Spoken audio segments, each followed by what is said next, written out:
When customers walk through the doors of our ARB stores looking for the right advice for equipment and accessories to fit to their four-wheel drives, one of the first things we'll always recommend is a compressor. Now, whether that be an onboard compressor like the one you see mounted behind us or a portable in this box, we strongly urge customers to always carry a compressor with them at all times. So we're catching up today with Daniel Bongard, Head of Engineering for our ARB compressor range. Daniel, let's start with the real basics. What do we have in the range of ARB compressors? We've got primarily three sizes of air compressor. We've got our CKS, like that one beside you, our CKM series, which is our single high flow, and then we've got the twin version of that, CKMTs. Okay, the CKS we marketed directly to people who wanted just actuate air lockers. So not suitable for tyre inflation? Look, you can inflate tires with it, it's just not going to be the fastest fill. It's a high dependability unit with a low flow. The CKM series are single high flow. We market more toward people who want to do tires, maybe do air suspension as well as obviously air locker. If you wanted to look down the road of very large tires or many vehicles in the group you're off-roading with, as well as air suspension, then you'd be looking at one of our twins. Having that twin compressor, one of the first things you want to do when you finish doing your forward driving is you're on the blacktop, you want to get home, right? So that quick inflation of your tyres to get back up and running, I really do love having the twin on board for that purpose. Yeah, definitely. Nobody likes waiting for tyres to air up. Speaking of the twin compressor, both the examples we have here with us both have a 4-litre air tank attached to them. Can you talk to the benefits of having an air tank attached to your compressor? The tank helps greatly in reducing that fill time when you're going around the vehicle with your air hose, because basically as soon as you disconnect the hose from one tire, the compressor doesn't stop right away. It's still filling up that tank, getting ready for a big inrush for the next wheel you connect it to. And so the tanks are available for both single or twin compressors? Yeah, the tank can be used with any air system or multiples of the tanks if you desire. And outside of pumping up tyres, are there any other applications for an air tank? Originally we put a tank in the portable kit for air tool use because that huge inrush of air actually works quite well with rattle guns, especially cheaper quality rattle guns that are maybe not so air efficient. So you get that real blast of air that's able to undo any wheel lug. I think a lot of newcomers to four-wheel driving are very quick to pick themselves up a nice cheap portable compressor or the likes. But can you talk to the advantage of actually having your compressor mounted on board? Sure. Well, we find that the one time you're going to need compressed air the most is going to be inevitably the time when you least expected to need it. And onboard air is just always there. The portable could get left at home. You may not necessarily be on a four-wheel drive trip when you find you need air. You may be, airing up a tire from a flat on the side of the road. And besides that onboard air, you can have plumbed into your air lockers. You can have hooked up to air suspension control via a control system like Lynx. There are lots and lots of uses for pneumatics in modern day four-wheel drives.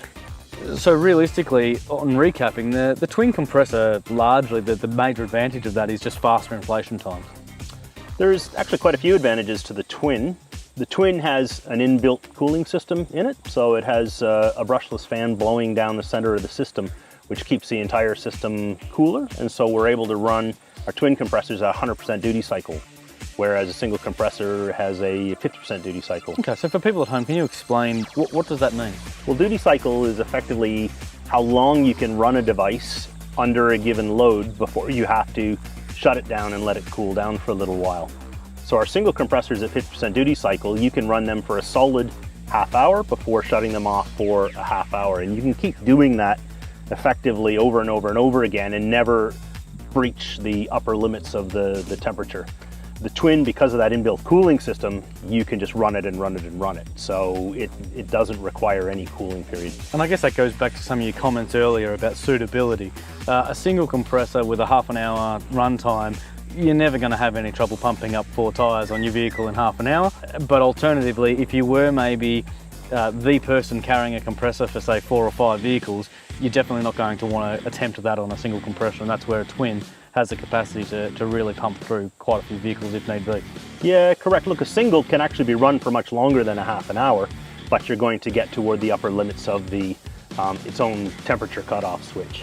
So your single compressor will do your tires, it'll even do these tires and your mate's tires, no problem without having any cooling period. So even using it in a hot day when the temperatures are really going to spike, maybe you've got no cross breeze or anything like that, the compressor's taking care of its own vitals. I guess one thing to consider is also we get asked a few questions, especially when we talk about mounting. Where is the most appropriate place to mount a compressor? What do we need to consider? Do we need to consider water ingress, dust ingress? Well, look, we tried to simplify it as much as possible in that the compressor is actually IP sealed. So we refer to it as low head submersible. You can bolt it to the bottom of the car, drive across a river, and the compressor can go completely underwater. The only thing we ask you to do is take the intake and relocate the air filter above the fording line of the vehicle. So the water is never going to go over the intake and it's never going to suck air down its own intake. Otherwise, I mean, we do try to make it as simple as possible. Just put it anywhere. We have them under seats, we have them under bonnets, we have them on frame rails under the car. They're a pretty tough little unit. So fundamentally, you can actually operate it the same way we would a diff breather and actually isolate the intake away from the engine so that you know it's getting nice clean air and being able to run even in a submersible situation. Correct, yeah. I've been at ARB more than 22 years now, and ARB's been making compressors a lot longer than that even. Where we used to just make the compressors, we now make the complete system for the car. So we've gone from just the compressor and work out how to make an air system to we now do universal compressor brackets covering a wide selection of vehicles. We do individual applications for specific cars out there that are popular. We also do hoses and chucks and remote mount kits. We do intake relocation kits to remount the air filter. We do tanks, we do fittings. So we really do everything that you would need to create an entire onboard air system install in a vehicle. More recently, we've even started to adapt the likes of air pressure control. So to actually plug directly into our air compressors, we're making them even smarter by being able to talk directly to our mobile phones to help us pump up our tyres. We're really proud of our pressure control technology. That came originally from our Lynx accessory controller. We now do a standalone version of that, but that allows you to take an onboard air compressor and put pressure control behind it to be able to auto-fill or deflate any size tire, right down to maybe a child's bicycle or a basketball, safely and really accurately. You can leave an air gauge at home if you want. Daniel, one question we often get asked, which is understandable, is how long should it take to pump up a tyre with an ARB air compressor? Well, every vehicle is different, but the vehicle behind us is a vehicle on 37-inch tires. The owner tells me he can go from 16 PSI to 35 PSI in less than 2 minutes. The twin compressor on board in this car is hooked up 2 links to give it full control of the air suspension in the back, so we can vary the load in the back of the vehicle or level the load if need be. He's also running pressure control so that he can fill the tires or deflate very accurately the tires to whatever he needs to do, as well as the rest of his mates on the trip, which I think he does quite a bit of. In fact, what you might not know is that this vehicle is also running the compressor to control its pneumatic hubs. Hey, I guess outside of tyre pressure fill times, I think a lot of customers would like to know, what are they getting in an ARB compressor over? There are a myriad of different compressors available out there, and what are some of the key advantages of an ARB compressor? I suppose it's the engineering behind what we're trying to do. We designed this compressor to be able to go into military applications, commercial applications such as mining. We wanted something that was going to be tough enough to be dependable for the life of your vehicle, and that's the market I think we're trying to hit. There's a lot of compressors on the market these days that in our testing, in our compressor lab, they don't even survive measuring how fast they flow. So it really comes down to it's dollars for dependability. And the compressors are built right here in Australia? Correct, they're 100% assembled and dyno tested here in Australia. Every compressor is computer dyno tested for flow, amps, RPM, you name it. It's the complete quality check on every unit.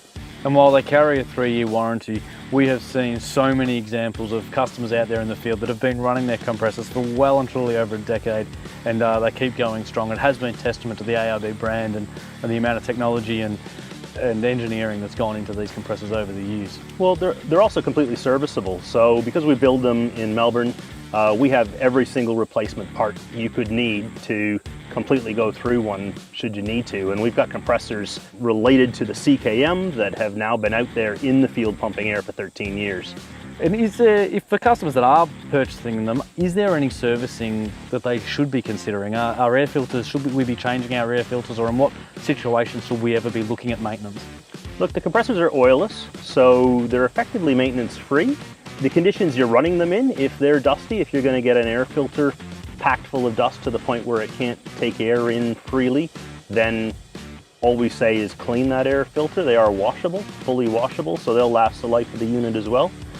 They don't need oiling or greasing. They're pretty much set and forget devices. Well, Dan, we all know the importance of tyre pressures when we go forward driving. It's the first thing we do. We let down our tyre pressures to make sure we get optimum traction. But there is nothing more important than when you get back onto the road that we actually inflate our tyres back up, because driving on the bitumen with underinflated tyres is extremely dangerous and one of the key things that drives tyre failure. So we highly encourage you to make sure that you invest on a reliable, dependable compressor. So please come in and visit your local ARB store, check out the range and find a solution that's suitable for you.